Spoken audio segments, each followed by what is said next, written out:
tonight we have also the presentation by Carolina Caycedo, which is kind of in dialogue with Roman's more theoretical research, and Carolina and her practice somehow really shows this more artistic way how to maybe approach some of the issues that you've been just talking about. So Carolina Caycedo is a London-born Colombian artist living in Los Angeles.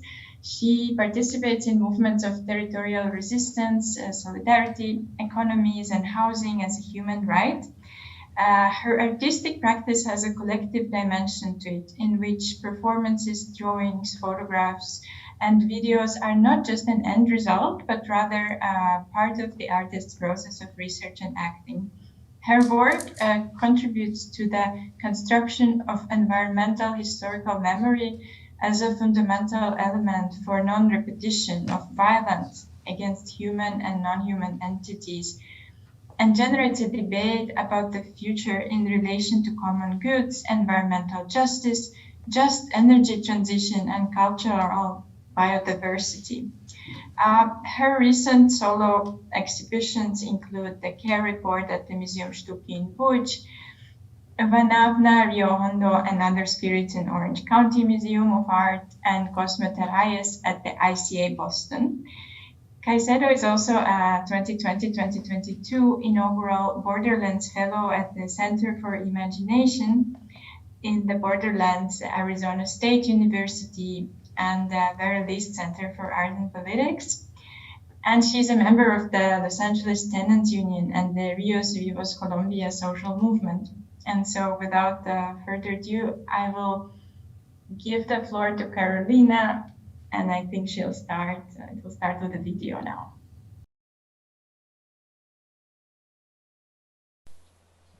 Yo no tengo ninguna idea romántica de cómo era el pasado. Las cosas no estaban perfectas.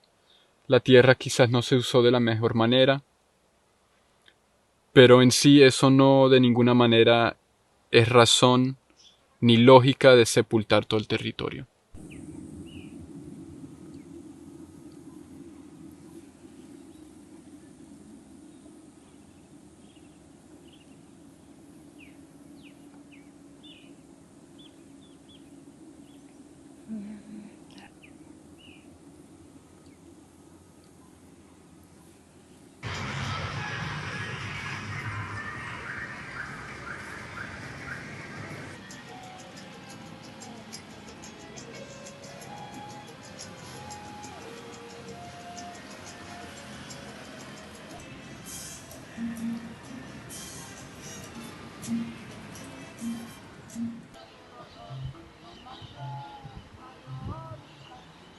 El 1 de abril de 1501, el español Rodrigo de Bastidas llegó a la desembocadura del río, la cual llamó Bocas de Ceniza. Lindo, ¿no? A la corriente la bautizó Río Grande de la Magdalena, por ser el día en que la Iglesia Católica celebraba la conversión de María Magdalena.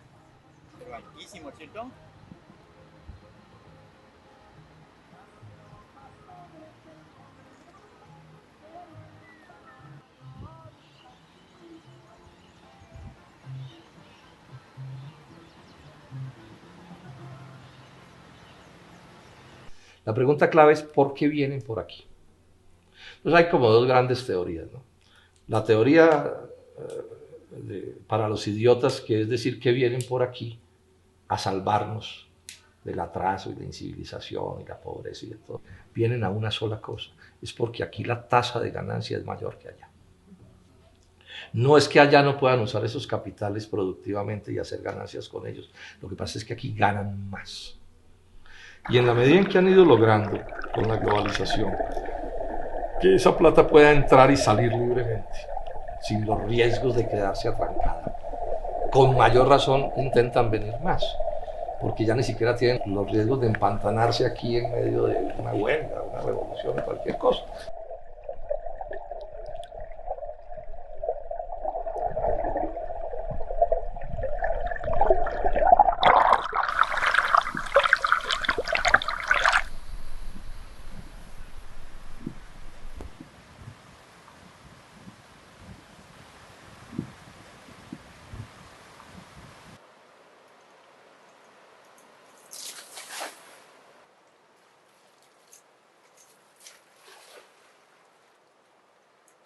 Ella es Zoila, la mujer de los 1000 talentos. Es pescadora de la Jagua, un pueblo enclavado entre el Yuma y el Cuacuá, o río Magdalena y río Suaza.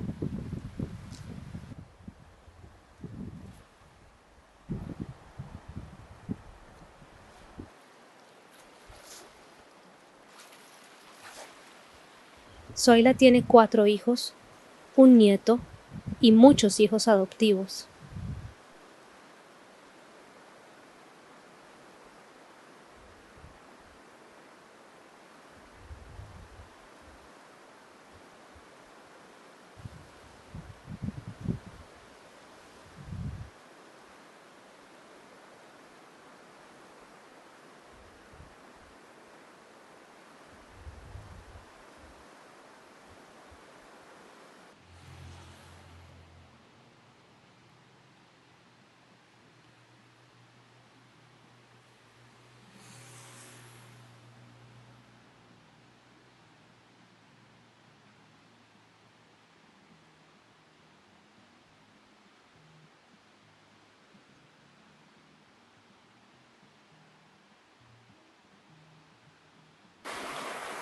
Esta después de no haber nada en la casa, por uno darle a la familia, uno lleva las cositas, les abre una rajita por aquí, le saca lo que son las vísceras y las pone a cocinar con sal y cebolla, y a veces muchas veces lo hacen así para mejor sustancia y mejor alimento para el caldo.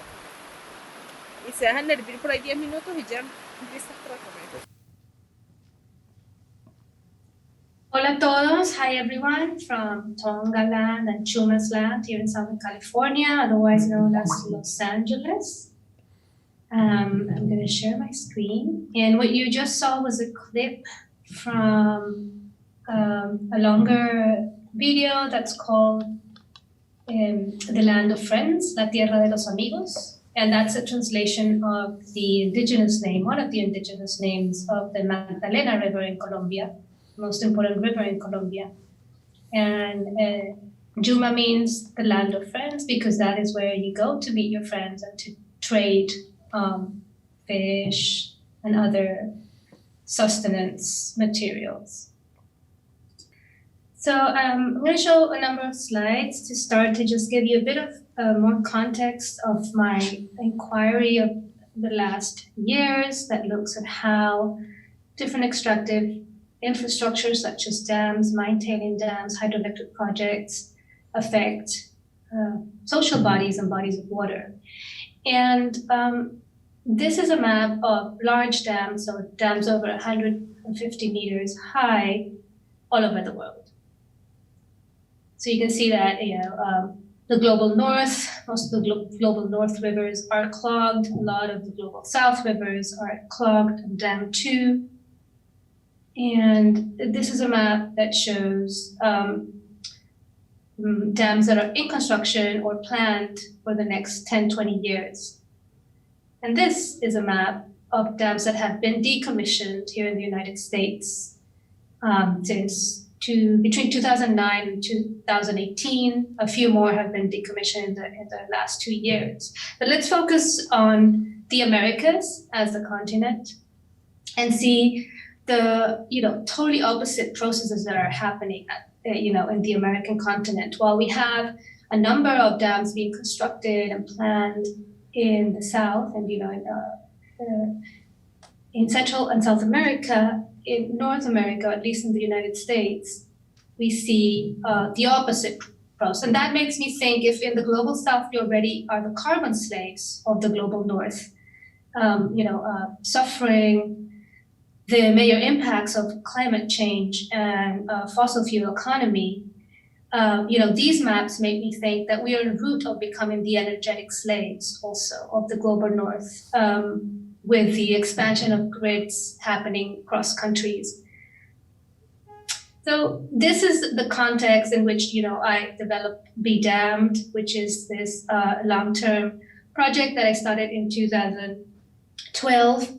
As part of this long-term inquiry, I had the chance to interview and talk with several people. One of those conversations that most impacted me was in 2014 with Mamo Pedro Juan, who was the person on the left side of the picture, and his interpreter, Jose de los Santos. Mamo Pedro Juan at that moment, or the late Mamo Pedro Juan at that moment, was the spiritual and political leader of the Cogi community in Sierra Nevada de Santa Marta in Colombia. And their territory has been impacted by the construction of El Cercado Dam on the Rancheria River that actually cuts through the Línea Negra, the black line that is delimits in certain ways spiritually their territory.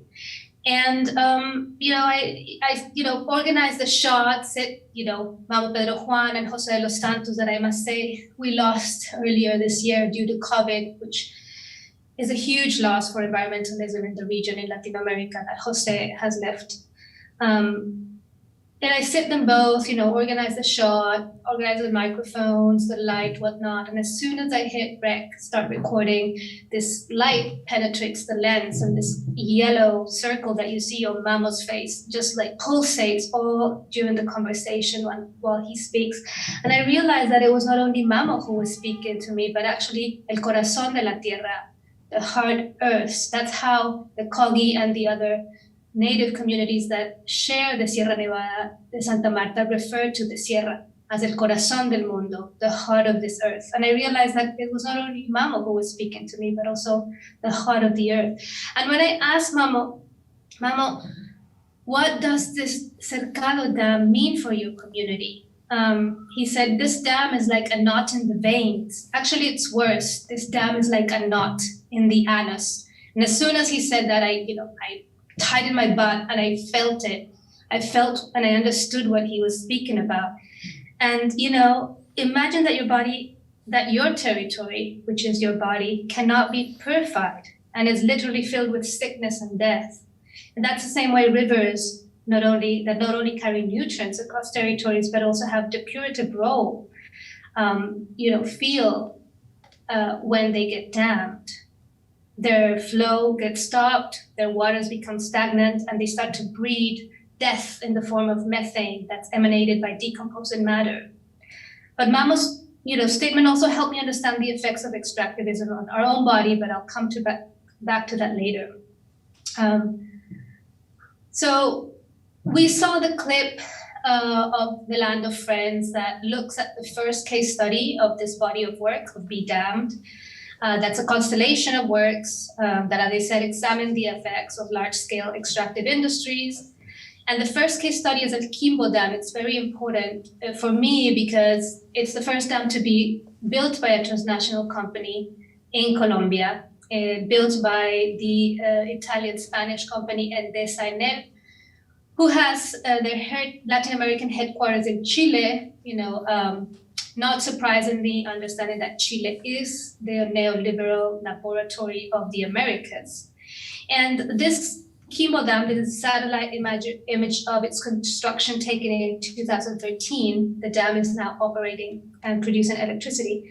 As part of a larger master plan for development of the Magdalena River, which developed by Hydro China, which is a mixed state company, that proposes a system of hydro cascades that entails 14 dams on the upper and middle part of the river and entails dredging the lower part of the river to allow big transport boats to bring all sorts of raw materials to the Caribbean port of Barranquilla.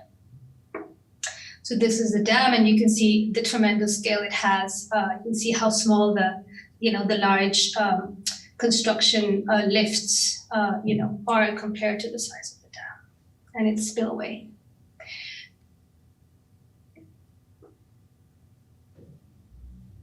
So we saw in the clip, Zoila, which is a dear friend, a guide in all this process, a fisherwoman from La Jagua. She is accompanied in this picture by Cecilia, a fisherwoman from another part of Colombia, also part of a tremendous struggle of people who are in the front lines of dam resistance in Colombia and the region in Latin America. And we saw her throw in the net several times, right? So when I started visiting El Huila, which is a region in Colombia where the dam is being built and actually hosts two of the dams now of this system of hydro cascades, I found already a community that was organized with a tremendous political thinking, sophisticated political thinking that understood that this dam was not going to bring any good to their territory because they had already experienced the construction of another dam in the 80s, the Betania Dam, only 30 kilometers downstream from El Quimbo. So they knew that, if the town become ghost towns once the construction is done. I arrived to a region where there was a tremendous, the communities have a tremendous relationship with the river. It's an everyday relationship that's embodied through gestures that are intrinsic to that geography. So throw in a cast net, as we saw Zoila in the film. You see images here of people just jumping into the river and bathing in the river, washing gold, artisanal gold mining. And I refer to these everyday gestures that are intrinsic, that are rooted in ancestral knowledge and that are embodied knowledge. So that are attached to memory muscle and that are intrinsic to a specific geography. We call these gestures geochoreographies. And they're transmitted through generations. They're alive in our memory muscle. These everyday gestures, were at this time that I started visiting politicized because the territory is menaced and because that geography that they're intrinsic to is threatened, in this case by the dam. So even staying at home becomes a message against extractive processes that end up in displacement and dispossession. And then these gestures were already being complemented by extraordinary ones like we see in the upper right, of blockading the construction of the dam or filing legal suits against the company demanding for proper compensation. So this was happening in the territory. And I saw that, the body was being already used as a political tool to resist this dam and to put literally the body in the front lines through these everyday and extraordinary gestures. So together with a dear friend and fellow in cahoots, Jonathan Luna, who is in the upper right picture with the girl with the camera, we started facilitating a series of workshops to reinforce the use of the body as a political tool and to bring creative ways to explore how to use our bodies as political tools in this struggle against this transnational company. And different workshops around public art, muralism, the use of audiovisual tools to tell our own stories, social cartography, teatro de vecinos, or theater of the oppressed, contemporary dance, performance, puppetry were imparted. And these generative workshops ended up in a series of collective actions in different locations of the territory menaced by the dams. So here you see some images of those collective actions. Cooking was such an important part of these actions, and that's something I learned from the community itself. Whenever they did a construction blockade, the first thing they would do is to start a big fire in the middle of the road, put a big pot. Everyone had to bring an ingredient into this big sancocho, which is a traditional soup in Latin America, and cook together so that there was something coming out of the pot for everyone. And the importance of cooking for them, they would say, if we can't agree in the kitchen, it's going to be very difficult for us to agree later when we have to take decisions at the political level, once we're confronting the company. And here are some other images of, those final actions. And it's very interesting to see this one that I'm signaling to. This community decided they wanted to give a farewell to the bridge that had connected two towns across the river for decades. And you can see here the pillars of the larger bridge that was being constructed, because now all this is flooded. All this is under the reservoir of El Quimbo Dam. But it's interesting to know how also the documentation of these events have now become environmental historical memory evidence of how the territory looked. And this is important because as dams are constructed, they can be dismantled and taken down. And if we have evidence of how the place looked before these dams were erected and flooded, we have some sort of guidance of, how the territory can recuperate its, form of the past. And I think as artists, to contribute to the construction of this visual environmental memory is definitely something, we have the skills to do. This is, for example, also evidence of how the beach of Las Peñas in the town of La Jagua looked. All this forest is gone, this beach is totally covered. But it was important for us to also write with our bodies and imprint this living image on the territory. And I say territory to avoid the word landscape, because territory, how we use it in Colombia and in Latin America, I think entails the ecological, the spiritual, the emotional, the social, the cultural, and the environmental relationships that happen within a place, within an ecosystem. And so we are writing over this territory with our bodies, rios vivos, living rivers, to send a very clear message. And to also hack that view from above, which is the view of the drone, the militaristic view, the view of the satellite, and the view that controls these projects and the development and how they're, the stakeholders have access to this satellite imagery to see how their investment is developing in time. And so, by using the drone to hack this view from above was important to us. It's important to understand that there's different perspectives over a territory. You have the view from above, the view from power, the view that maybe Zoila has, who is in place, throwing the net every day, but also the view of those non-human entities that inhabit the river, or that stone that's been thrown around in the bottom of the river, centuries by the river flows. And it's important to take into account these perspectives if we're talking in environmental terms, there's non-human perspectives.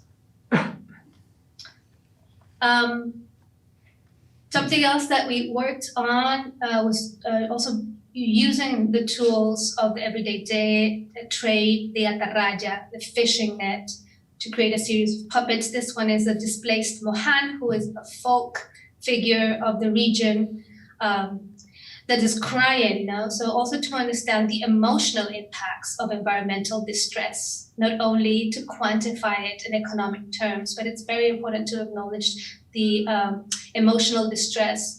And actually this performance that is carried out after and in kind of more institutional settings, this is Zoila throwing the net, speaks about the importance of the fishing net as something that holds a lot of significance. It's like a universe on its own. It holds the knowledge of the weaving, it holds the knowledge of fish and of the river currents. And this is how this performance ends. All the public is invited to hold the net and kind of continue the weaving of the net with their bodies. And I